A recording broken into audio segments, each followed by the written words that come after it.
హరి కలిదోషహారియై సర్వభూపాలురకు సిరులను కలిగించు మోహిని కృష్ణులుగా మోహము తొలగించు గరుడ వాహనమెక్కి ఘనదాస్యమును చూపు హనుమంత సేవలో అభయం ప్రసాదించు గజవాహనముపై భ్రాంతిని తొలగించు సూర్యప్రభను నిలిచి అక్షీణతను పెంచు శ్రీవత్సవక్షుడై ఆ చంద్రప్రభను విహరించు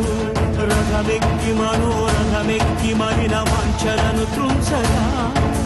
రయమెక్కి హరిహయమెక్కి కరుణ